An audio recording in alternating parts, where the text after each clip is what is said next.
Hey everybody, Liam Clisham here for another Redshift quick tip.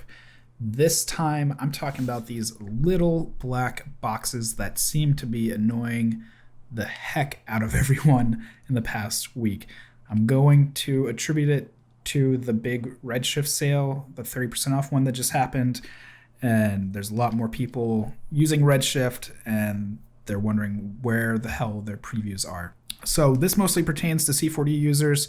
It doesn't really happen in the other DCCs from what I understand. So sorry, C4D users, but here's how you troubleshoot that and some quirks that happen too.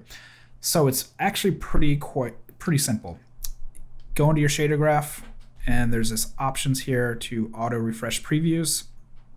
And that's it. Really, you'll say, well, nothing happened. Well, you kind of have to trigger them if they already exist. So double tap on this window here and that one there, and it will refresh. And I think after you do the first one, you can just come back and double tap here. Yeah, so after you do the first one, it should trigger it if you've already got a scene with materials in there. One of the gotchas, though, is this really can slow down workflows.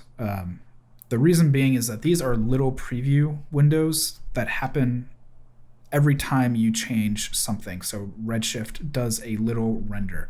So if I change this to purple, hit OK, it does a little render. And it's not that slow, it does it and it's fast. But when you have giant scenes that have lots and lots of materials, it can be really cumbersome if you're working, you're updating, and say you have references to other materials and they're really deep, complicated node systems, that can get really heavy and tiresome. So that's the reasoning behind keeping auto refresh previews off.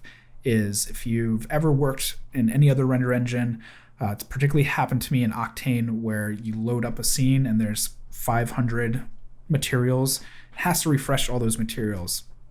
So the team behind Redshift thought, all right, let's just not have that happen. Turn off auto refresh, and when you load a scene, they just load in, and it's not this huge ordeal. It does seem a little bit weird that it's a black box. It didn't used to be. It used to just be a gray shader ball that was static until you refreshed it. I don't know why they changed that. So that is one of the quirks, though. Just realize that if you keep it on, it really can be cumbersome on your system, especially with really complex materials. One other gotcha is, let me make sure I have this off.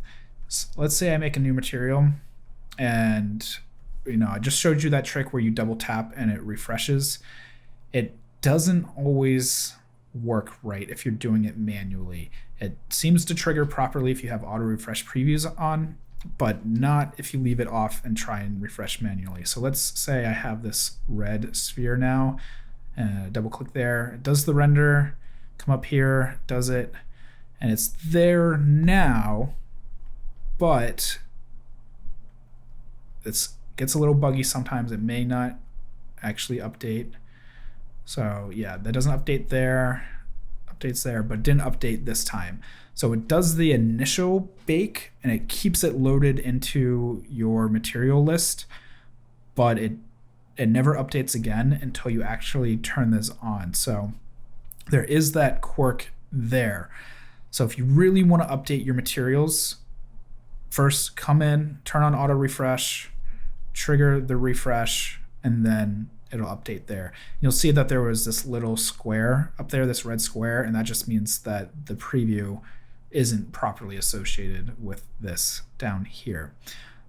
So moral of the story is turn on auto refresh previews and you'll get your previews back. You may have to manually trigger them, if it's a scene that you've already loaded.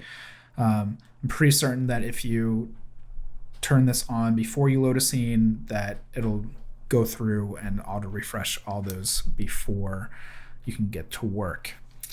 So as always, thank you so much for being a subscriber and a viewer. If you're not subscribed, do all that crap that YouTube channels say, subscribe, ring that bell, etc. I basically do tutorials on the feedback you give me. So if you have any questions, comments, etc., go ahead and leave them below, or you can reach out to me anywhere on the internet just by doing a search for 531, and you can email me, DM me, whatever you want, and we can talk about Redshift, Houdini, C4D, etc., and I'll make a tutorial on it. Thanks so much, and I'll see you in the next one.